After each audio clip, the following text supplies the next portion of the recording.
વાતિ વાત સમિંધે વહ નિર્ધત્તે ધરણીરુદધી લંઘતે નૈવ વેલામ સોયમ શ્રીમાન નિખિલ જગતામ અંતરાત્માવતીર્ણો ધર્મં રક્ષન દિશતુ કુશલમ સ્વામિનારાયણો નઃ યદરોમ વિવરેલીના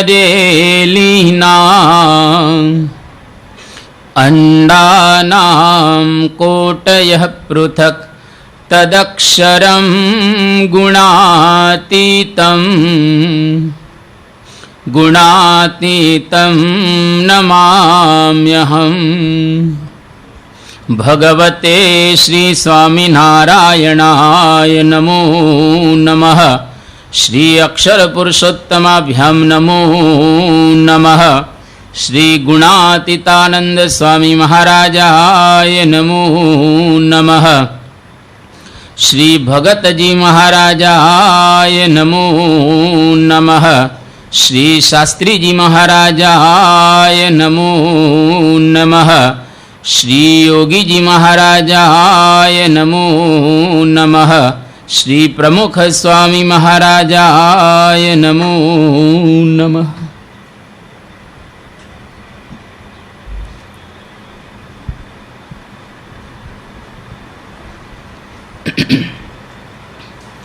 ગઈકાલે આપણે નામ જોતા હતા કાલી ભૈરવાદ્યતિ ભીષણાય નમઃ.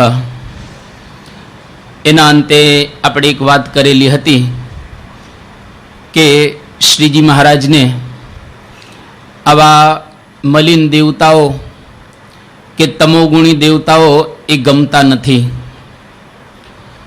કારણ કે શ્રીજી મહારાજ શુદ્ધ સત્વગુણનું પ્રસ્થાપન કરવા માટે આ લોકની અંદર પધાર્યા હતા.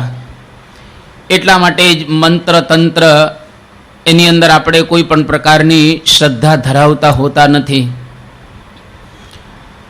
પરંતુ આપણને એવું જણાય કે ઘણા બધા હરિભક્તો એ હરિભક્તોના કુટુંબની અંદર એમના ઘરની અંદર કોઈક વખત ભૂત પ્રેત વગેરેનો વળગાડ આપણને દેખાય. હવે જેને મહારાજનો આશરો કર્યો હોય, સર્વોપરી ભગવાનના આશ્રય બેઠા હોય, એને વળી આ પ્રકારના ભૂત પ્રેત એનો વળગાડ કઈ રીતે? તો ગઈકાલે વાસુદેવ સ્વામી એક વાત કરી કે બેરાજાના જિજ્ઞેશભાઈ, જેમના ભાઈ એને ઘણા બધા વર્ષોથી ભૂત વળગ્યું હતું, પ્રેતાત્મા વળગ્યું હતું. અને ગઈકાલે અહીંયા આગળ જ રણજીતસિંહ બાપુ દ્વારા એમને કાઢવામાં આવ્યું. હવે પ્રસંગ બહુ અગત્યનો રહેલો છે. આ જે ભૂત હતું, પ્રેતાત્મા જે હતું એ આમ પટેલ હતા. એટલે લગભગ 200-250 વર્ષ પૂર્વે એમને કોઈક એક મુસલમાન બાઈની સાથે હેત થઈ ગયું અને પછી પોતે મુસલમાન બની ગયા અને પછી લગ્ન કર્યા. પરંતુ આ સ્વાભાવિક રીતે પટેલ મુસલમાનની સાથે લગ્ન કરે એટલે મુસલમાનને તો ગમે જ નહીં. એટલે એ લોકોએ આને મારી નાખ્યો. હવે માર્યો એટલે એનો જીવ અવગતે ગયો અને પ્રેતાત્માના રૂપમાં બધી જગ્યાએ ફરવા લાગે. એ પણ ફરતો હતો અને એમાં આપણો જે સત્સંગી આ જિજ્ઞેશ એના ભાઈની અંદર એને પ્રવેશ કર્યો. જિજ્ઞેશ પણ અહીંયા આગળ સભામાં જ બેઠો છે, બેરાજાનો છોકરો છે, આપણી છાત્રાલયનો જ. એના ભાઈમાં એને પ્રવેશ કર્યો અને એની સાથે એક ચૂડેલ હતી ઉજમ કરીને, એને પણ પ્રવેશ કર્યો. હવે સત્સંગીમાં પ્રવેશ કરે છે એનું કારણ તો કે એને મોક્ષ જોઈએ છે. ભૂતને પણ મોક્ષ જોઈએ છે, એને પણ મુક્તિ જોઈએ છે. એના પણ ભગવાનની પાસે જવું છે. એ જાણે છે કે આ સત્સંગી છે એટલે એને કેન પ્રકારેણ ગમે ત્યારે મારો મોક્ષ કરશે. કોઈ મોટા ગુરુની પાસે જશે એટલે મારો મોક્ષ થશે. આવી ભાવનાથી ભૂત છે ને સત્સંગીને વળગતું હોય છે. એટલે કોઈ એવું નહીં રાખવાનું કે હું સત્સંગી છું અને મારી અંદર આ ભૂત કેમ આવ્યો. તો ભૂતની પણ એવી ભાવના હોય કે મારો મોક્ષ કરવો છે. અને આજે ઉજમ એટલે કે ચૂડેલ હતી અને એને ગુણાતીતાનંદ સ્વામીના દર્શન કરેલા. અને ગુણાતીતાનંદ સ્વામીએ એમને કહેલું કે 200 વર્ષ પછી અમારા સંતો દ્વારા તારો મોક્ષ થશે. અને ખરેખર 200 વર્ષ પછી એટલે ગુણાતીતાનંદ સ્વામી બોલ્યા, ગઈકાલે અહીંયા આગળ જ પૂજ્ય સંતો 4-5 હતા અને બધાએ ધૂન કરી, પ્રાર્થના કરી અને રણજીતસિંહ બાપુએ જે કે એની પ્રક્રિયા કરવાની એ બધી કરી એને લઈ અને ગઈકાલે એને વિદાય લીધી અને મોક્ષ થયો. અને આ ગુણાતીતાનંદ સ્વામીના શબ્દો છે સાર્થક થયા. પણ ટૂંકમાં કહેવાનો ભાવાર્થ એટલું જ રહેલો છે કે કદાચ કોઈક વખત સત્સંગની અંદર આવું દેખાય તો એમાં આપણે બાપાની પાસે કે કોઈ આવા સત્સંગી રણજીતસિંહભાઈ જેવા હોય એમની પાસે જવો. પણ જે લોકો કંઈ જાણતા જ ન હોય, જેને કંઈ આ પ્રકારની દિશા જ ન હોય, એની પાસે ક્યારેય આપણે જવું નહીં. એટલે મંત્ર તંત્રની અંદર આપણે કોઈ પણ પ્રકારની શ્રદ્ધા એવા પ્રકારની ધરાવવી નહીં. કારણ કે શ્રીજી મહારાજ આપણને કહે છે કે મંત્ર તંત્રની અંદર જો એક પ્રકારની શક્તિ હોય તો કોઈ કેવો રાખે ને, આપણી બોર્ડર ઉપર પાકિસ્તાન ને હિન્દુસ્તાનની બોર્ડર હોય ત્યાં આગળ એકાદો એવો રાખે ભૂવો, એટલે એને લઈ અને આખું સૈન્ય છે પાકિસ્તાનનું નાશ થઈ જાય એવું હોતું નથી.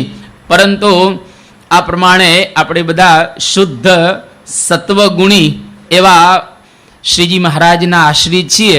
એટલે આપણે આ પ્રકારની શ્રદ્ધા રાખવી. ઘણા બધા સંતોએ અને મહારાજે પણ આવા જે અવગતે ગયેલા આત્માઓ હોય એનું કલ્યાણ કરેલું છે. સુરતની અંદર મુક્તાનંદ સ્વામી અહીંયા આગળ પધારેલા એ વખતે એક ઘરમાં મુક્તાનંદ સ્વામીએ ઉતારો કર્યો હતો અને ઘરની અંદર ભૂત રહેતું હતું. આ ભૂતે મુક્તાનંદ સ્વામીને કહ્યું કે મારું કલ્યાણ તમે કરો. અને એ ભૂતે એના સગાની અંદર પ્રવેશ કરેલો હતો. મુક્તાનંદ સ્વામીએ કહ્યું કે તમારો મોક્ષ કરીશું. અને પછી સગાની અંદર એને આ પ્રમાણે પ્રવેશ કરેલો હતો. એટલે કહ્યું કે આ ઘર તમે જો મંદિરને ભેટ આપો તો તમારો મોક્ષ કરીએ. અને ઘર મંદિરને ભેટ આપવામાં આવ્યું. અને અત્યારે જે રામપરાનું મંદિર છે એ આ ઘર ઉપર બંધાયેલું છે ટૂંકમાં. પણ આવી રીતે સંતોની પાસે મોક્ષ મેળવવા માટે આવતા હોય છે. વલભીપુરની અંદર એક વખત સ્વામી બાપા વિરાજમાન હતા. ત્યાં એક યુવક આપણો સત્સંગી અને એની પત્નીમાં ભૂતે પ્રવેશ કર્યો. એ વખતે એકદમ ધૂણવા માંડ્યા અને એ બાપાને વાત કરવામાં આવી. બાપાએ ઠાકોરજીનું પ્રસાદીનું પાણી ત્યાં આગળ મોકલ્યો અને એના દ્વારા એની મુક્તિ થઈ અને ત્યાંથી જતું રહે. અહીંયા આગળ જ્યારે બાપા આવ્યા હતા લાસ્ટ ટાઈમ એ વખતે જયેશભાઈ રણજીતસિંહભાઈ એ વખતે પણ હતા. એમને પણ આ બધી પ્રક્રિયા કરી અને બાપાને લગભગ 256 હતા. એની અંદર એક બે નહોતા, 256 હતા. એ બધાનો મોક્ષ કર્યો અને બધાને આ પ્રમાણે બદ્રિકાશ્રમની અંદર મોકલે. એક વખત બાપા દુબઈની અંદર હતા અને સભા ચાલુ હતી. એમાં એક બાઈએ જોરથી બૂમ પાડી, એટલી બધી ભયંકર બૂમ પાડી. એટલે એ બધા એકદમ થઈ ગયા કે આ શું થયું બાઈને. અને એને ભૂત આવ્યું હતું. સ્વામી બાપા ત્યાં આગળ હતા એટલે બાપાએ ત્યાં આગળ ધૂન કરી તો એ પેલું જે ભૂત વળગ્યું હતું ત્યાંથી એ જતું રહ્યું અને બાપાએ એનો મોક્ષ કર્યો. 1990ની અંદર ઠાંસા ગામ છે અને એની અંદર આપણા જગદીશભાઈ જે કતાર ગામની અંદર રહે છે એમના ધર્મપત્નીને કોઈક પિતૃઓ કે આ નડતા હતા અને ત્યાં આગળ સ્વામી બાપા પધારેલા પારાયણ હતી. ત્યાં બાપા આવ્યા અને સ્વામી બાપા આસન ઉપર બેઠા અને પેલી બાઈ છે એકદમ ધૂણવા માંડી. એટલે સ્વામીએ પોતાના ઠાકોરજીને મોકલ્યા કે જાઓ એને દર્શન કરાવો. અને જેવા એને દર્શન કર્યા એટલે એકદમ કહ્યું કે હું જાઉં છું એમ કરી અને ત્યાંથી વિદાય લઈ અને ગયા. પણ આવી રીતે કોઈક જગ્યાએ કદાચ આપણા સત્સંગની અંદર આવું દેખાય તો ત્યારે એમ સમજો કે આ ભૂત પણ મોક્ષ મેળવવા માટે, કલ્યાણ કરવા માટે સત્સંગની અંદર આવેલ છે, નહીં કે આપણને કોઈનો વળગાડ આ બીજી રીતે થયેલો છે. પણ આવી આપણે એક સમજણ રાખવી, પણ મહારાજનો અને સ્વામીનો આશરો કરવો, એ સિવાય અન્ય કોઈનો આશરો આપણે કરવો નહીં. ઘણી વખત આપણે બીજાની કંઠી બાંધી લઈએ, કોઈક વખત આવો વળગાડ થાય એટલે આપણે મહારાજ સ્વામીને છોડી દેતા હોઈએ છીએ, મંદિરને છોડી દઈએ કે આપણું કંઈ થયું નહીં. પરંતુ આશરો બરાબર દ્રઢ રાખો અને આવા મંત્ર તંત્રની અંદર કાલી ભૈરવાદ્યથી ભીષણાય, એટલે કે આવા મલિન દેવતાની અંદર ક્યારેય આપણે શ્રદ્ધા ધરાવવી નહીં. ત્યાર પછી મહારાજનું 19મું નામ જીતેન્દ્રિયાય નમઃ. જીતાની ઇન્દ્રિયાણી યસ્ય સહ ઇતિ જીતેન્દ્રિય તસ્મૈ નમઃ. શ્રીજી મહારાજ કેવા હતા કે જેણે પોતાની બધી ઇન્દ્રિયો જીતી લીધેલી હતી. માણસ માત્ર ઇન્દ્રિયોને વશ હોય છે. વાક, પાણી, પાદ અને પાયુ, ઉપસ્થ, આ 5 કર્મેન્દ્રિય, શ્રોત્ર, ત્વક, ચક્ષુ, રસના અને ઘ્રાણ, આ 5 જ્ઞાનેન્દ્રિય, આ 10 ઇન્દ્રિયોનો જે વ્યવહાર છે એની અંદર આપણે આસક્ત હોઈએ છીએ. પરંતુ ભગવાન એની અંદર ક્યારેય આસક્ત હોતા નથી. વિષયો આપણને હેરાન કરે, જ્યારે ભગવાનને ક્યારેય વિષયો હેરાન કરતા હોતા નથી. મધ્યના 13મા વચનામૃતમાં મહારાજ શરૂઆતમાં મોટા પરમહંસોને બોલાવે છે અને પછી મહારાજ કહે છે આમ તો મારે વાત નથી કરવી, પણ છતાંય વાત કહીએ છીએ એમ કહી અને પૂર્વ ભૂમિકા મહારાજ બાંધી અને પછી કહે છે કે મારે સહજ સ્વભાવે એમ વર્તે છે જે આ સંસારમાં અતિ રૂડો શબ્દ, અતિ રૂડો સ્પર્શ, રૂપ, રસ, ગંધ, એ જે 5 વિષય રહેલા છે એમાં હું મારા મનને બાંધવાને ઈચ્છું તો પણ બંધાતું નથી અને એમાં અતિશય ઉદાસ રહે છે. હવે આ કેટલી એક મોટી વાત શ્રીજી મહારાજ આપણને બતાવી રહ્યા છે. શબ્દ, સ્પર્શ, રૂપ, રસ ને ગંધ 5 વિષય છે, એમાં અતિ રૂડો શબ્દ. મહારાજ કે મારા મનને બાંધવા ઈચ્છું તો પણ એમાં બંધાતું નથી. એટલે મહારાજને કેટલો બધો 5 વિષયનો અભાવ હશે, મહારાજ કેટલા 5 વિષયથી પર હશે એ આપણને આની ઉપરથી જણાય. મહારાજ કે મારી વૃત્તિ પરાણે વિષયની અંદર જોડાય છે અને જેવી એમાંથી લઈ લો તરત ધબ કરતી એમાંથી જુદી પડી જાય. જેમાં આકાશની અંદર પથ્થરો આપણે નાખ્યો હોય અને જ્યાં સુધી જોર હોય ત્યાં સુધી ઉપર જાય, પાછો તરત નીચે એ પડી જાય. મહારાજ કે પૂછલેલ ઢોર અને એને તમે જ્યાં સુધી ઊભું રાખો ત્યાં સુધી ઊભું રહે, પછી ધબ કરતું પડી જાય. એમ અમારી જે વૃત્તિ છે એ વિષયની અંદર બંધાતી નથી. જેમ 10-20 કાગદી લીંબુ કોઈ પુરુષને ચૂસાવ્યા હોય અને પછી તમે એને ભાત આપો ને તો પણ ભાત ખાઈ શકે નહીં, એમ વિષયની અંદર મહારાજ કે અમારી વૃત્તિ આવી અંબાઈ ગઈ છે. એટલે અમને કોઈ જગ્યાએ ક્યારેય વિષયની અંદર આસક્તિ થયેલ, બળાત્કારે જોડીએ ત્યારે અમારી વૃત્તિ એની અંદર જોડાય છે, પરંતુ એમાં ક્યારેય આસક્તિ થતી નથી. એક વખત ગઢડામાં મહારાજ વિરાજમાન હતા વાસુદેવ નારાયણના ઓરડાની અંદર અને એમાં 2 તાંસડી લાવ્યા. એક તાંસડીની અંદર સાકરનું પાણી ભરેલું હતું અને બીજી તાંસડીની અંદર લીમડાના છાલનું પાણી ભરેલું હતું, એકદમ કડવું. અને મહારાજને મુક્તાનંદ સ્વામી કહે છે કે મહારાજ આ 2 તાંસડી છે. એટલે મુક્તાનંદ સ્વામીને શ્રીજી મહારાજે કહ્યું કે સ્વામી આમાં કઈ સારી? સ્વાભાવિક રીતે આપણે સમજી શકીએ કે સાકરના પાણીની તાંસડી સારી હોય ને, એટલે મુક્તાનંદ સ્વામી કહ્યું કે મહારાજ સાકરના પાણીની જે તાંસડી છે એ સારી. શ્રીજી મહારાજ તરત બોલ્યા કે તમારી વાત બરાબર છે, પણ જેને 5 વિષયની અંદર રાગ હોય એને આ સારી લાગે, પણ અમારા જેવા જે 5 વિષયથી ઉદાસ હોય એમને તો આ જે લીમડાના છાલની જે તાંસડી પાણીની ભરેલી છે એ અમને વાલી લાગ્યા. મહારાજ આવું બોલ્યા. અને પછી નિષ્કુળાનંદ સ્વામીનું કાવ્ય શ્રીજી મહારાજ બોલ્યા કે કઠણ વચન કહું છું રે, કડવા કાકચ રૂપ, દર્દીને ગોળી દઉં છું રે, સુખ થાવા અનુપ. એટલે મહારાજ કેટલા બધા જીતેન્દ્રિય હશે એ આની ઉપરથી આપણને ખ્યાલ આવે. કોઈ પણ પ્રકારના વિષયમાં મહારાજને આસક્તિ નથી. અને ત્યાર પછી 20મું નામ અહીંયા આગળ કહે છે, જીતાહારાય નમઃ. જીત આહાર યેન સહ જીતાહાર તસ્મે નમઃ. એટલે કે જેને બધી ઇન્દ્રિયો તો જીતેલી છે, પણ વિશેષ કરી અને રસના ઇન્દ્રિય આ બહુ અઘરી જીતવી. રસના ઇન્દ્રિયને જીતવી અતિશય અઘરી રહેલી છે. એટલા માટે જ શિક્ષાપત્રીમાં શ્રીજી મહારાજે વાત કરી કે સર્વેન્દ્રિયાણી જેયાની રસના તું વિશેષતઃ. બધી ઇન્દ્રિયો જીતવી જોઈએ, પણ રસના ઇન્દ્રિય છે એને વિશેષ કરી અને જીતવું. કારણ ભાગવતની અંદર એક શ્લોક આપવામાં આવેલો છે કે તાવત જીતેન્દ્રિયો ન સ્યા વિજિતાંદેન્દ્રિય પુમાન ન જયેત રસનમ યાવત જીતમ સર્વમ જીતે રસે. કે ત્યાં સુધી એ જીતેન્દ્રિય ન કહેવાય કે જ્યાં સુધી એને રસના ઇન્દ્રિય જીતી ન હોય. જીતમ સર્વમ જીતે રસે. જો રસના ઇન્દ્રિય જીતાઈ ગઈ તો બધી જ ઇન્દ્રિયો એ જીતાયેલી છે.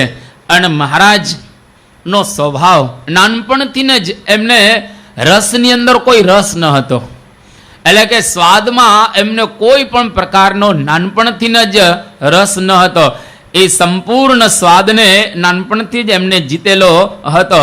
જ્યારે મહારાજ નાના હતા ત્યારે સારા સારા પદાર્થો એમને ભાવતા નહીં.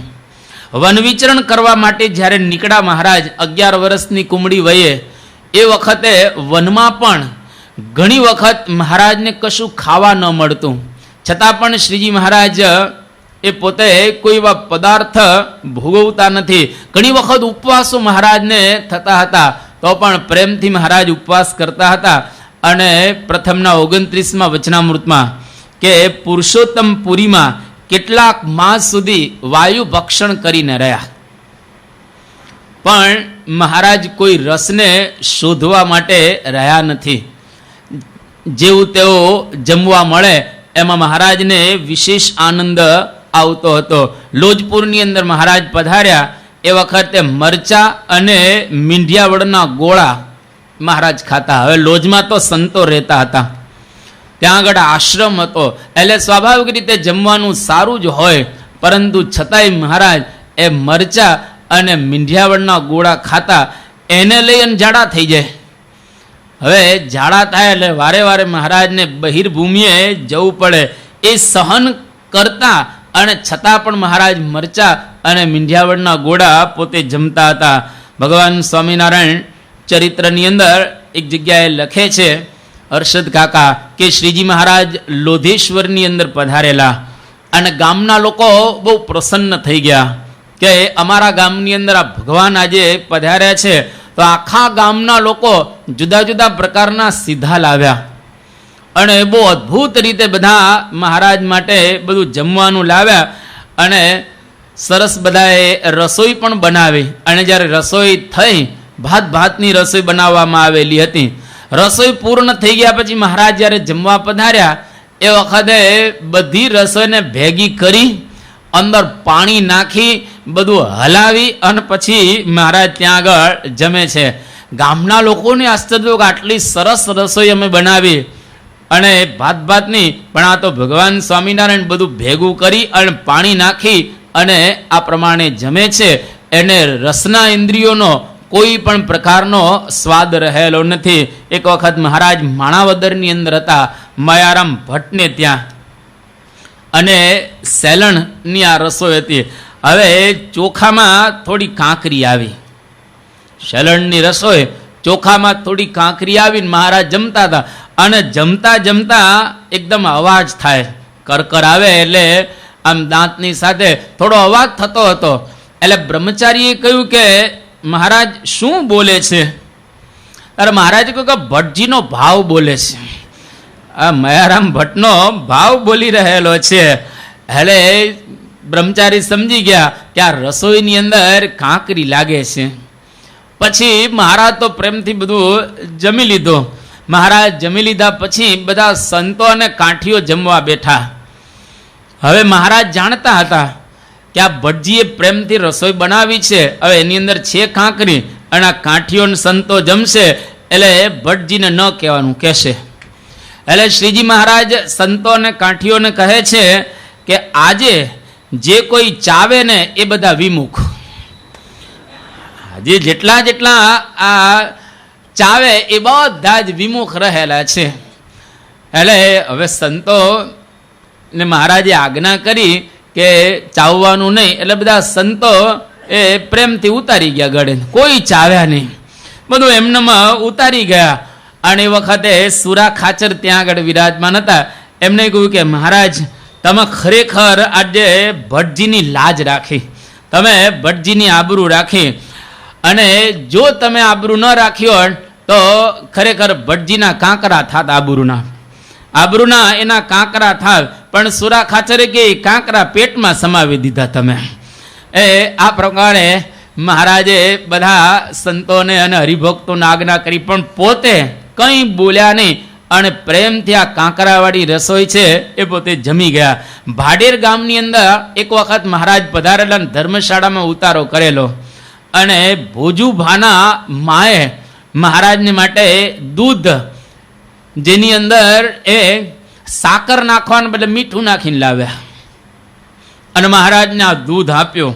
મહારાજ પ્રેમથી જેટલું દૂધ હતું એટલું આરોગી ગયા, અને જે કાંઈ થોડું ઘણું વાસણમાં વધ્યું હશે એ પ્રસાદીનું જાણીને પીવા ગયા ત્યારે ખબર પડી ગયા દૂધમાં તો સાકરને બદલે મીઠું નાખેલું છે.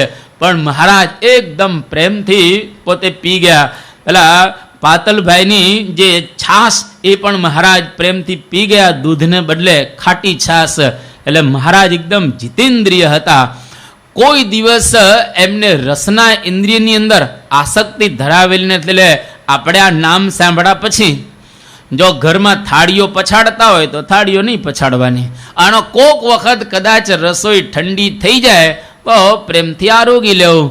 આજે આપણને દેખાય સ્વામી બાપાના જીવનની અંદર આજ સુધી જેટલા સંતો એમની રસોઈ બનાવે છે, ક્યારેય કોઈ દિવસ સ્વામી બાપાએ ફરિયાદ નથી કરી. એ કડવી કાકડી હોય કે કડવી કઢી હોય, એ શીરામાં મીઠું હોય કે કડવા ઢેબરા હોય, એ કરકરવાળી લોટલી હોય કે જે હોય તે, પણ સ્વામી બાપા હંમેશને માટે કંઈ બોલ્યા વિના જમી ગયા છે. અરે એની સાથે 1988માં બ્રહ્મતીર્થ સ્વામી ટૂરમાં ગયેલા, અને બાપાના સેવક તરીકે રસોઈ પોતે બનાવતા હતા, જમાડતા હતા બાપાને. આખી ટૂર પૂરી થઈ ગઈ 9 મહિનાની, તો એમને એવો ખ્યાલ ન આવ્યો કે બાપાને શું ભાવે છે. બાકી તમે અઠવાડિયું સાથે તો ખબર પડી જાય કે આની રુચિ આવા પ્રકારની રહેલી છે. હવે 9 મહિના સાથે રહીએ તો એ ખબર ન પડે કે સ્વામી બાપાને શું ભાવે છે. એનો મતલબ કે ઠાકોરજીના થાળમાં જે આવે એ પ્રેમથી આરોગી જાય. એમાં આપણે પણ ભગવાનને જે ધરાવેલો હોય એ પ્રેમથી જો આરોગી જઈએ તો સાચા અર્થની અંદર જીતેન્દ્ર કહેવાય. એટલે મહારાજ એવા જીતેન્દ્રિય પોતે હતા.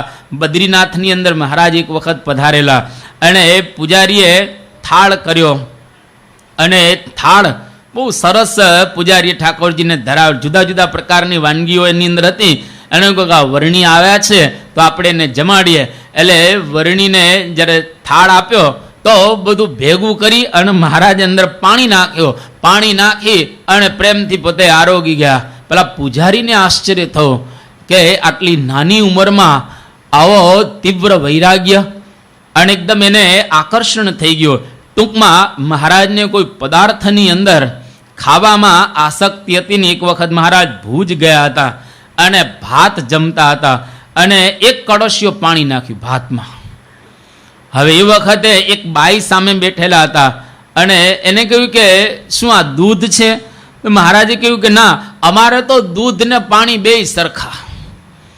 હવે ભાત જમતા એક કળશિયો આખો પાણી નાખી દે એની અંદર, અને પછી જમે. લાગે કેવું ભાતમાં દૂધ નાખો તો મજા આવે, પાણી નાખીએ ભાતમાં કેવી રીતે આપણને ભાત ભાવે, પણ મહારાજે ત્યાં આગળ આવું ચરિત્ર કર્યું. અહીંયા આગળ શ્રીજી મહારાજ સુરતમાં પધાર્યા એટલે સુરતમાં કીમ નદી ઉતર્યા અને ઉતરી અને પછી સુરતના લોકોને થયું કે આ બહુ મહાન છે એટલે ભારે ભારે ભોજન લાવ્યા. અને ભારે ભારે ભોજન લાવ્યા એટલે બ્રહ્મચારી છે, બ્રહ્મચારીને કહે, બ્રહ્મચારી આ ભારે ભારે ભોજન અમને નહીં મજા આવે, માટે એક સાથવો લઈ આવો. અને બ્રહ્મચારીએ સાથવો મહારાજને આપ્યો અને મહારાજ છે એમાં સાકરને બદલે મીઠું નાખી અને અહીંયા આગળ સુરતમાં પોતે જમેલા. તો આની ઉપરથી પણ આપણને મહારાજનો સ્વભાવ જણાય. 21મા નામની અંદર શતાનંદ સ્વામી મહારાજને માટે કહે છે તીવ્ર વૈરાગ્યાય નમઃ. મહારાજ કેવા હતા કે તીવ્રમ વૈરાગ્યમ યસ્ય સહ ઇતિ તીવ્ર વૈરાગ્ય તસ્મૈ નમઃ. મહારાજ તીવ્ર વૈરાગી હતા. વૈરાગની વ્યાખ્યા શાસ્ત્રોમાં એવી બતાવવામાં આવી વિગત રાગ યસ્માત ઇતિ વિરાગ. જેમાંથી રાગ જતો રહ્યો હોય એને વિરાગ કહેવાય. કોઈ પણ પદાર્થ હોય એની અંદર એને રાગ ન હોય. પદાર્થનો ઉપભોગ ચોક્કસ કરે પણ એમાં રાગને છોડી અને એનો ઉપભોગ કરે એનું નામ વૈરાગી કહેવાય. મહારાજ એવા તીવ્ર વૈરાગ્યવાળા હતા. મહારાજ આપણે જાણીએ છીએ કે વન પર્વતની અંદર એને રહેવું બહુ ગમતું હતું. મુક્તાનંદ સ્વામીને લોજમાં કહ્યું ને એક વખત રામાનંદ સ્વામીના અમને દર્શન કરાવી દો, પછી આપણે બે જંગલમાં જતા રહીશું અને ત્યાં આગળ ભજન કરીશું. 80મા નામની અંદર સર્વમંગલ નામાવલીમાં અને અહીંયા આગળ પણ કહે છે નિસ્પૃહાય નમઃ. એને કોઈ જગતની સ્પૃહા નહીં, જગતમાં હેત નહીં, જગતમાં રાગ નહીં. એટલે રહે જગતમાં પણ હંમેશને માટે રાગ છોડીને પોતે રહેતા હતા. પ્રથમના 10મા વચનામૃતની અંદર મહારાજે કહ્યું કે અમને કોઈ વસ્તુ જ ગમતી નહીં, ભાર રામે રૂમાલે નહોતા રાખતા અમે. મધ્યના 13મા વચનામૃતમાં કહે છે કે અમારી સહજ રુચિ વન પર્વતમાં રહેવાની. કેવા વૈરાગી હશે એ આની ઉપરથી આપણને ખ્યાલ આવે. ઘણા બધા રાજાઓ શ્રીજી મહારાજને પોતાને ત્યાં રાખવા તૈયાર થયા હતા પણ મહારાજ કોઈ રાજ દરબારની અંદર રહ્યા નથી. એક નાનકડા રાજમાં, સામાન્ય રાજ કહેવાય 6.5 ગામનું, ત્યાં રહ્યા. મહારાજ કેવા વૈરાગી છે આની ઉપરથી આપણને ખ્યાલ આવે. થોડાક રાજાઓ જેટલા જેટલા મહારાજને મળ્યા એને બધાએ પ્રાર્થના કરી કે વર્ણી અહીં રોકાઈ જાઓ, અમને તમારા વિશે ભાવ છે, અમે તમને અહીંયા આગળ બધી વ્યવસ્થા કરી આપીશું વગેરે વગેરે. પણ મહારાજ કોઈ જગ્યાએ રોકાયા નહીં. અરે એટલું જ નહીં, મહારાજે પછી ગઢડામાં આવ્યા પછી રાજાઓનો સંપર્ક નથી રાખ્યો. નહીતર પંજાબના રાજા રણજીતસિંહ એને મહારાજને વિશે અતિશય ભાવ થઈ ગયેલો. અને કહું કે વર્ણી તમે અમારા રાજમાં પધારો. મહારાજે એને આશીર્વાદ આપ્યા, બધું કર્યું, પણ એના રાજની અંદર મહારાજ ગયા નહીં. માનસપુરની અંદર સત્રધર્મા નામનો રાજા એ વર્ણીની એમને સેવા કરી અને અસુરોનો જે ત્રાસ હતો વર્ણીને આપતા હતા એનાથી એને મુકાવ્યા અને કહ્યું કે વર્ણી અહીં રોકાઈ જાઓ. કે ના, અમારે અહીંયા આગળ રોકાવું નથી. નીકળી ગયા પોતે. મલબારની અંદર રાજા આવ્યા અને વર્ણી માટે સરસ મીઠાઈ લઈને આવેલા અને કહે અંગીકાર કરો અને રાજમાં પધારો. વર્ણી ત્યાં આગળ પણ ગયા નહીં. સુંદરપુરના જે આદિકેશવ એની નજીક આ એક રાજા હતા અને એને લશ્કર દ્વારા 2000 બાવાઓને મારેલા. કારણ કે બાવાઓ વર્ણીને હેરાન કરતા હતા. હવે 2000 બાવાઓને માર્યા અને વર્ણીને કહ્યું કે તમે પધારો અમારા રાજની અંદર. પણ મહારાજ ત્યાં આગળ રોકાતા નથી. પૂનાની અંદર દિવાન બાપુ ગોખલે અને રાજા બાજીરાવ પેશવા એમને મહેલમાં મહારાજને પધરાવ્યા અને નીલકંઠ વર્ણી મહેલમાં ગયા પણ ખરા, પરંતુ એમને ત્યાં આગળ રહેવાનું ગમ્યું નહીં, ત્યાંથી નીકળી ગયા. કારણ કે તીવ્ર વૈરાગ્યવાળા હતા અને મહારાજને કોઈ જગ્યાએ કોઈ એવા વિશિષ્ટ અને સારા પદાર્થમાં રુચિ થયેલી ન હતી. માંગરોળના રાજા વજ્રદીન એમણે કાગળની અંદર લખ્યું કે તમારા દર્શનની અમને ખૂબ ઝંખના છે, માટે તમે અહીંયા આગળ પધારો અને રહો, પણ મહારાજ ત્યાં આગળ રહ્યા નથી અને ત્યાં આગળ એમને નિવાસ નથી કર્યો. માણાવદરની અંદર રાજા ગજેફર એમને પણ તૈયારી કરી કે તમે અહીંયા આગળ આવો અને અમારા રાજને પાવન કરો.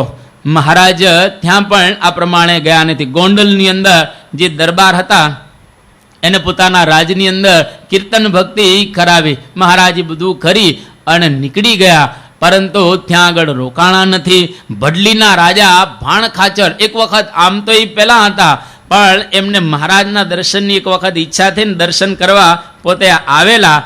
ગુંદાળાના ઓઘડ ખાચર અને મૂળુ ખાચર એમણે પણ મહારાજને કહેલું. આ બંને રાજાઓ હતા, નાના રજવાડાઓ.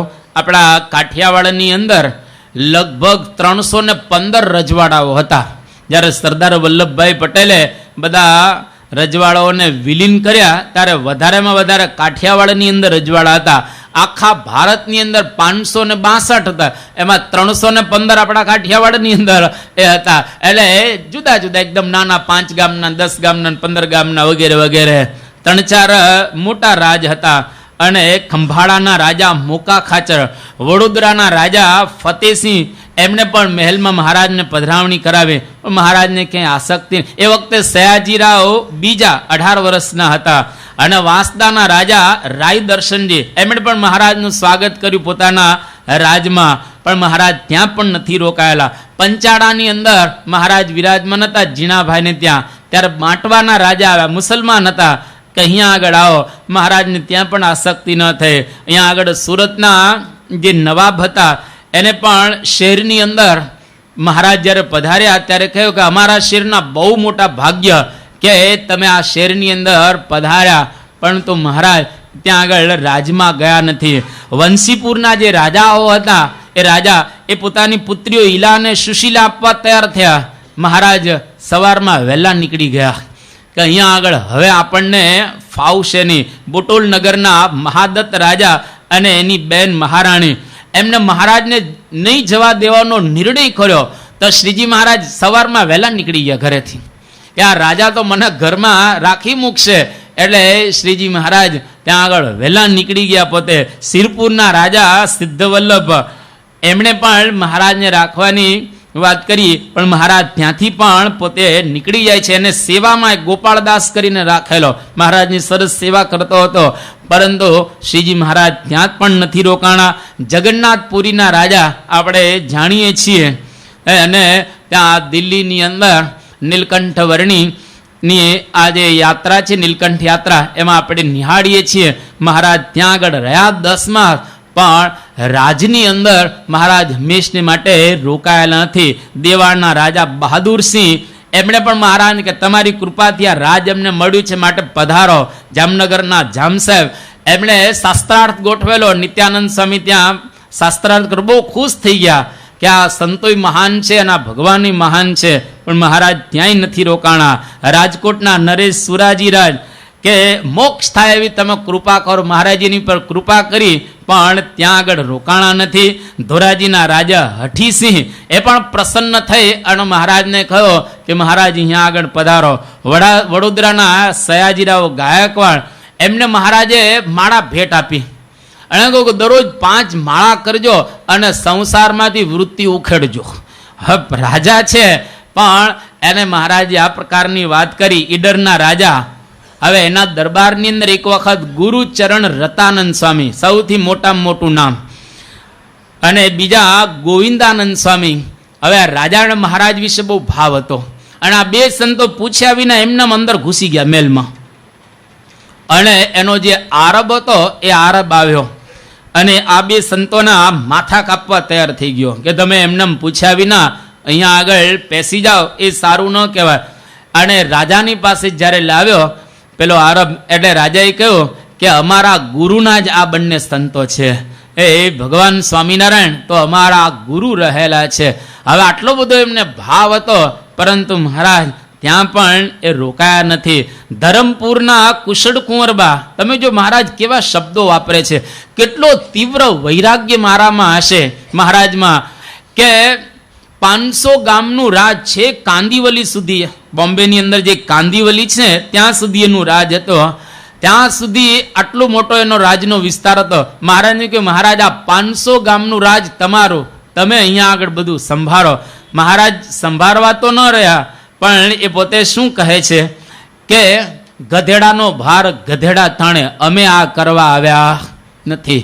કેટલા તીવ્ર વૈરાગી મહારાજ હશે, આની ઉપરથી આપણને ખ્યાલ આવે કે કોઈ જગ્યાએ રોકાણ, એ લોયાના સુરા ખાચર હોય કે પછી કારિયાણીના વસ્તા ખાચર હોય કે સારંગપુરના જીવા ખાચર હોય કે ઇંગ્લેન્ડના પેલા સર માલ્કમ જોન, એને પણ મહારાજની વિશે ભાવ થયો. એટલે આ બધા જ મોટા મોટા રાજાઓ મહારાજને રાખવા તૈયાર હતા, પરંતુ કોઈ રાજની અંદર ન રહેતા દાદા ખાચરમાં એક ભક્તિ હતી, એને લઈ અને શ્રીજી મહારાજ ત્યાં આગળ રહ્યા. 6.5 ગામનું રજવાડું, સાવ સામાન્ય કહેવાય. એના દરબાર જોતા આપણને ખ્યાલ આવી જાય એવો છે. 2-3 ઓરડા પેલી બાજુ, 2-3 ઓરડા આ બાજુ, 2-3 ઓરડા આ બાજુ. આ બાજુ તમે જો વડોદરાની અંદર કેવા મહેલ, જામનગરની અંદર કેવા મહેલ, અને આ બાજુ રાજકોટની અંદર મોટા મોટા મહેલોની અંદર મહારાજ રહ્યા નહીં, પરંતુ એક સામાન્ય 3 ઓરડા એની અંદર મહારાજ 1-2 વર્ષની 25 વર્ષ સુધી રહ્યા. આની ઉપરથી કેવા તીવ્ર વૈરાગી હશે એ આપણને ખ્યાલ આવે. તો મહારાજની પાસે જે કંઈ એવા પદાર્થો આવતા એ પણ ત્યાગ પોતે કરી દેતા હતા. એટલે શતાનંદ સ્વામીએ આ મહારાજના સ્વભાવને વર્ણવતો નામ લખેલું છે. ત્યાર પછી 22મું નામ આસ્તિકાય નમઃ. શ્રીજી મહારાજ પરમ આસ્તિક હતા. સામાન્ય રીતે 4 પ્રકાર હોય છે. એક પરમ આસ્તિક, આસ્તિક, નાસ્તિક અને પરમ નાસ્તિક. આ 4 શબ્દ અતિશય સમજવા જેવા રહેલા છે. પરમ આસ્તિક એટલે કે જેને આત્મા, પરમાત્મા, વેદ અને પુનર્જન્મ 4ની અંદર જે શ્રદ્ધા ધરાવે એને પરમ આસ્તિક કહેવાય. અને મહારાજ એવા પરમ આસ્તિક હતા પોતે. અને જે આસ્તિક હોય તે આત્મા, પુનર્જન્મ અને વેદની અંદર શ્રદ્ધા ધરાવે, પણ પરમાત્મા ન માને. આપણા ભારત વર્ષની અંદર નિરીશ્વર સાંખ્યવાદીઓ અને મીમાંસકો, જેના 2 દર્શનો રહેલા છે, એ બંને દર્શનના આદ્ય સંસ્થાપકો પરમાત્માનો સ્વીકાર કરતા ન હતા, પરંતુ છતાંય ભારત વર્ષે એને આસ્તિક તરીકે બિરદાવ્યા છે. પરમાત્માને ન માનતા હોવા છતાંય પણ આત્મા અને પુનર્જન્મ અને વેદને પોતે સ્વીકારતા હતા. નાસ્તિક કોને કહેવાય? જે લોકો આત્મા અને પુનર્જન્મને સ્વીકારે પરંતુ પરમાત્મા અને વેદને ન માને, એને નાસ્તિક કહેવાય. એટલા માટે વચનામૃતની અંદર અને વૈષ્ણવ દર્શનોમાં જૈનો અને બૌદ્ધોને નાસ્તિક કહ્યા છે. જૈનો ભારત વર્ષની અંદર અત્યારે લગભગ એની સંખ્યા જો ગણવામાં આવે એના અનુયાયીઓની તો લગભગ 30 લાખ જેટલા છે, બલકે એનાથી થોડા આજુબાજુ હશે, વધારે કે ઓછા. 30 લાખ જૈનો છે જે લોકો આત્માનો સ્વીકાર કરે છે, પુનર્જન્મનો સ્વીકાર કરે છે, પરંતુ પરમાત્માનો સ્વીકાર નથી કરતા. એટલે વચનામૃતની અંદર શ્રીજી મહારાજ એનું ખંડન કરે છે. અને મહારાજ એક વખત એના શાસ્ત્રો વાંચ્યા તો મહારાજ તો ત્યાં સુધી બોલ્યા કે એનો ફેંટો મહારાજનો ઢીલો થઈ ગયો, આંખમાંથી આંસુ આવી ગયા મહારાજને, એકદમ મહારાજ ઉદાસ થઈ ગયા. કારણ એ લોકો પરમાત્માને માનતા નથી અને વેદોનો પણ સ્વીકાર કરતા નથી. એટલે એને નાસ્તિક કહ્યા, પરમ નાસ્તિક નથી કહ્યા. પરમ નાસ્તિક એટલે કોણ? તો કે આત્મા, પરમાત્મા, પુનર્જન્મ, વેદ ચારેયમાંથી એક ન માને, કઈ માને જ નહીં, ફક્ત શરીરને માને, જે દેખાય એને જ માને, એનાથી બીજાને કશાને ન માને. એને કહેવાય પરમ નાસ્તિક, જે ચારવાક જેવા. એ ન માને આત્માને, ન માને પરમાત્માને, ન માને પુનર્જન્મને, ન માને વેદ. પણ શ્રીજી મહારાજ પરમ આસ્તિક હતા, 4 માને છે. અને 4ની વાત શિક્ષાપત્રીમાં લખી. એટલે અહીંયા આગળ આસ્તિકાય નમઃ એ શતાનંદ સ્વામી કહે છે. શિક્ષાપત્રીમાં પહેલા મહારાજ શાસ્ત્રને માને છે, એટલે કે વેદાદિકને.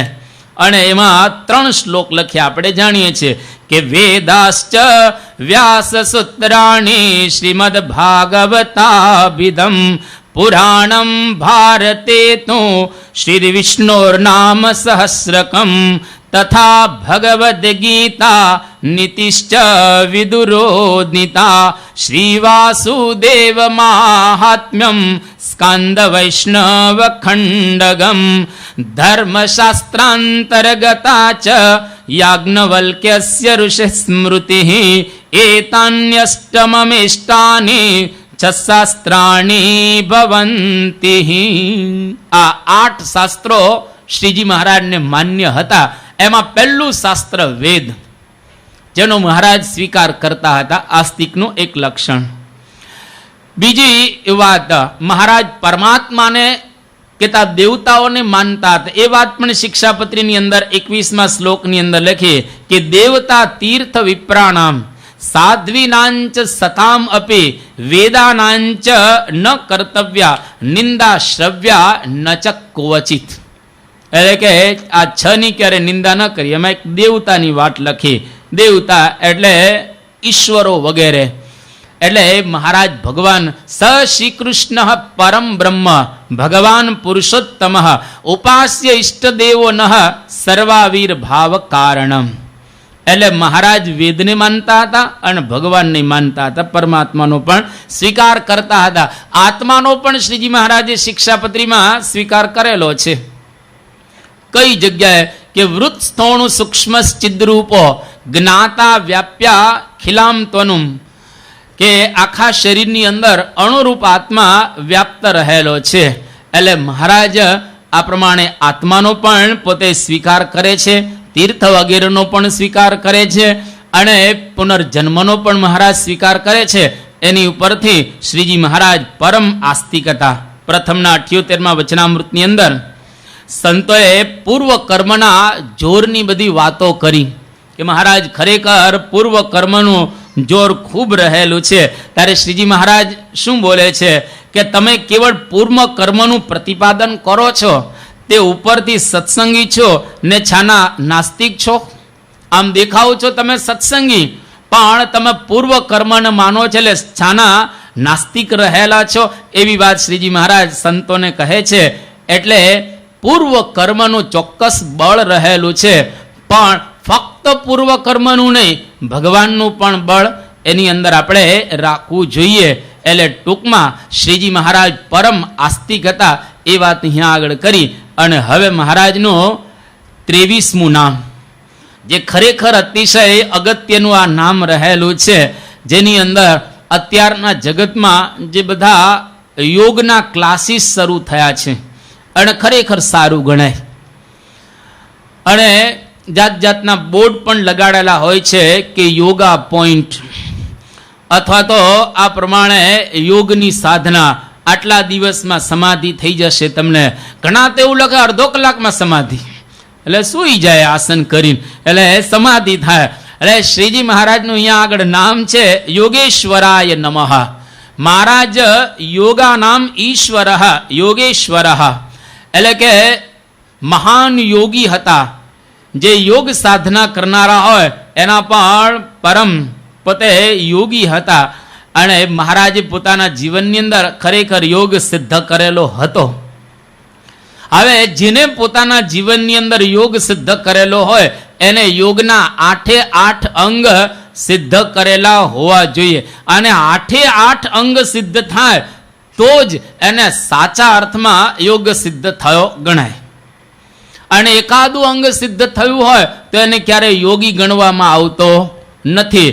પણ શ્રીજી મહારાજે 8 અંગ સિદ્ધ કરેલા અને મહારાજ એવા ખરેખર યોગી હતા. અને સંતોએ ગાયેલું છે કે કૌતુહલના રે ભર્યા યોગ કળાના પૂર્ણ દરિયા બ્રહ્મ વિદ્યાના રે સ્વામી આવા રૂડા પ્રેમ સખી વર પામી. મહારાજ કેવા હતા તો કે યોગ કળાના પૂર્ણ દરિયા. અને પ્રથમના 73મા વચનામૃતની અંદર મહારાજે કહ્યું કે વીર્યને ઉર્ધ્વ રાખવા 2 પ્રકારની માળા જ જડબસ્તી શીખેલા. એક કુંજર ક્રિયા, જેને ગજકરણી કહેવામાં આવે છે.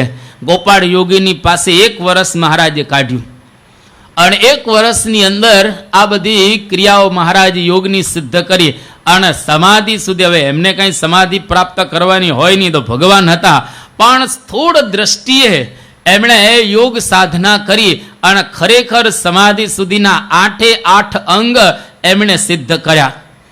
અને 8 અંગ યોગના સિદ્ધ થાય એને જ સાચો યોગી ગણવામાં આવે છે. હવે ખાલી 8 અંગ છે એનું થોડુંક નિર્વચન આપણે જાણીએ. એની ઉપરથી તમને ખબર પડશે કે અત્યારના યોગીઓ કયા રસ્તે છે અથવા ક્યાં પહોંચેલા છે. અને આપણે યોગ સિદ્ધ થયેલો હોય તો કેવા પ્રકારની આપણી સ્થિતિ હોય. સૌથી યોગનું પહેલું અંગ છે યમ. યમ નિયમ આસન, પ્રાણાયામ, પ્રત્યાહાર, ધારણા, ધ્યાન અને સમાધિ. આ યોગના 8 અંગ છે.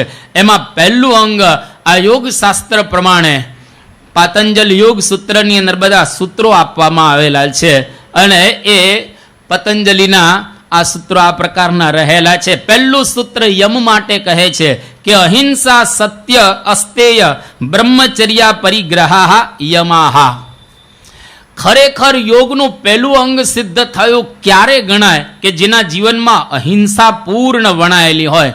મન, કર્મ અને વચને પણ કોઈ દિવસ હિંસા ન કરતો હોવો જોઈએ. બીજી વાત, એ હંમેશા સત્ય બોલતો હોવો જોઈએ. હવે પદે ને પદે ખોટું બોલતા હોય છે. પદે ને પદે ગમે ત્યારે તમે જો મચ્છર જો ફડાક મારી નાખ્યા, મચ્છર ભાળ્યો નથી, માર્યો નથી. આ ક્યાં પ્રારંભ જ નથી થયો. હવે મહારાજે શિક્ષાપત્રીના 11મા શ્લોકની અંદર લખ્યું કે કસ્યાપી પ્રાણીનો હિંસા નૈવ કાર્યાત્રમામ કેહી. મારા આશ્રિતોએ કોઈ નાના જીવ જંતુ, માકડ, ચાંચડ વગેરેની જાણી જોઈને હિંસા ન. તમને ખબર નથી કે મચ્છર છે ને મારે ભડાક કરતો કાર્યક્રમ પૂરો થાય નો. એટલે હવે આ યોગ સાધવા આપણે બેઠા છીએ તો યમ હજી તો પેલું ચાલે છે. એની અંદર હિંસા, કોઈ પણ પ્રકારનું જૂઠું ન બોલવું, અસ્તેય, ચોરી ન કરવી, ન મનથી ચોરી કરવી, ન શરીરથી ચોરી કરવી, બ્રહ્મચર્યનું પાલન કરવું અને અપરિગ્રહ, કોઈ પણ પ્રકારનો સંગ્રહ ન કરવો. આ પેલું જિંદગી આખી પ્રયત્ન કરીને તો સિદ્ધ થયા એવું નથી. આમાં 5 બતાવ્યા, 5 ને સિદ્ધ કરવા હોય તો જિંદગી પસાર થઈ જાય એવી છે. આ 5 સિદ્ધ થાય ત્યાર પછી બીજું અંગ છે યોગનું સિદ્ધ થાય. એના માટે બતાવ્યું નિયમ.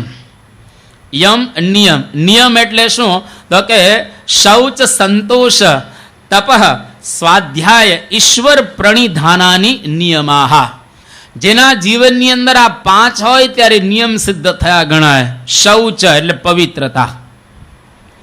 સવારના પહોરમાં આપણે અહીંયા આગળ મંદિરે આવીએ તો સ્વચ્છ બધા થઈને આવે છે, પણ પવિત્ર થઈને આવીએ છીએ આપણે? એકદમ મનથી પવિત્ર હોય, કોઈ પણ પ્રકારના ખરાબ વિચાર ન હોય, એને પવિત્ર કહેવાય. સંતોષ કે બસ ઘણું મને પ્રાપ્ત થયેલું છે, એવો ક્યાં આપણને સંતોષ? હજી મળે, હજી મળે, હજી મળે. મને આપણે રાહ જોતા હોય કે જલ્દી ભાગીએ અને ધંધા કરીને પૈસા કમાઈ લે. શૌચ, સંતોષ આ બીજું. અને તપ. જીવનની અંદર તપ એટલે શું? મહાભારતમાં વ્યાખ્યા કરવામાં આવે, તપશ્ચ શાસ્ત્ર વિહિત ભોગ સંકોચ લક્ષણમ. શાસ્ત્રની અંદર જે ભોગો કયા છે એમાંથી આપણી વૃત્તિને ખેંચી લેવી એને નામ તપ કહેવાય.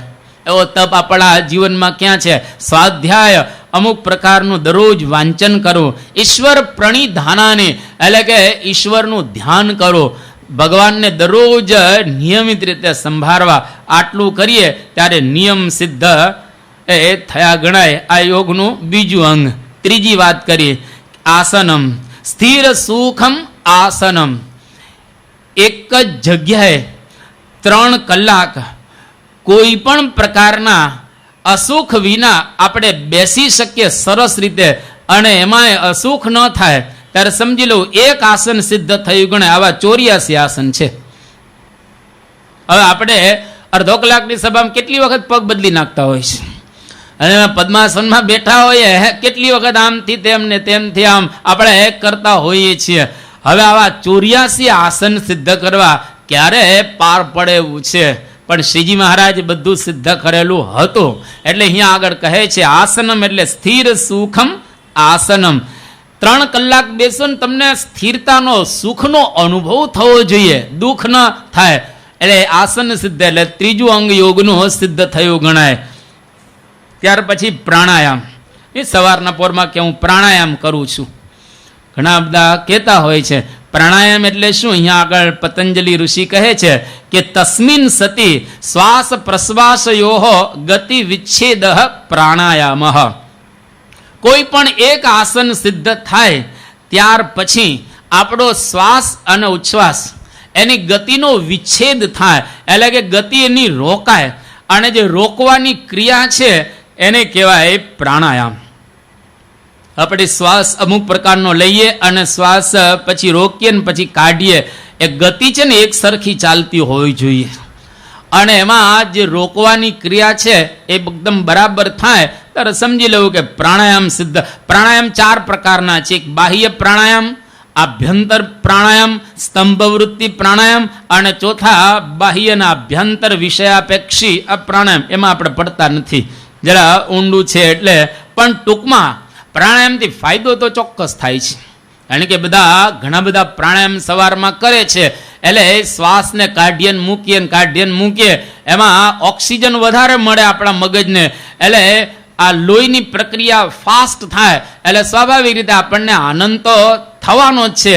પણ જે પ્રાણાયામની વાત શાસ્ત્રમાં કરેલી છે એ આ પ્રકારનો પ્રાણાયામ છે કે તતઃ ક્ષીયતે પ્રકાશાવરણમ, કે આપણા આત્માની ઉપર જે અજ્ઞાનનું આવરણ રહેલું છે દૂર થાય અને પ્રકાશ થાય ત્યારે સમજી લેવું પ્રાણાયામ સિદ્ધ થયેલો છે. અંદરથી પ્રકાશનો આપણને અનુભવ થાય, ચિત્તની અશુદ્ધિઓ બધી દૂર થઈ જાય, અને જો સાચા અર્થમાં પ્રાણાયામ કરવામાં આવે તો આપણી આયુષ્ય વધે. યોગીઓ વર્ષો સુધી પોતાના શરીરને ટકાવી રાખતા હતા પ્રાણાયામને એ આધારે, અને જે યોગી હોય એ જીતેન્દ્રિય હોય. અને પ્રાણાયામની બીજી એક વ્યાખ્યા કરવામાં આવી કે ચિત્તાદિ સર્વ ભાવેશુ બ્રહ્મત્વેન એવ ભાવનાત નિરોધ સર્વવૃત્તિનામ પ્રાણાયામ સ ઉચ્યતે. આને પ્રાણાયામ કહેવાય કે આપણા ચિત્તની બધી જે વૃત્તિઓ રહેલી છે વૃત્તિઓનો નિરોધ થાય, એટલે વિષયોમાંથી વૃત્તિ છટકી અને ભગવાનની અંદર આપણી વૃત્તિ છે અટકી જાય, એને કહેવાય સાચા અર્થમાં પ્રાણાયામ. અને ત્યાર પછી પ્રત્યાહાર, ધારણા, ધ્યાન અને સમાધિ. ત્યારે 9 વાગ્યા છે એટલે આવતીકાલે આ 4 એને રાખીએ, કારણ કે 4 બહુ સમજવા જેવા છે. એટલે 8 અંગ જો આપણે સિદ્ધ કરી શકીએ તો સાચા અર્થમાં યોગી કહેવાય. અને એવા યોગીઓના પણ ઈશ્વર શ્રીજી મહારાજ પોતે હતા, એટલે અહીંયા આગળ શતાનંદ સ્વામી યોગેશ્વરાય નમઃ એ કહે છે. શ્રી સ્વામિનારાયણ ભગવાનની ગુણાતીતમ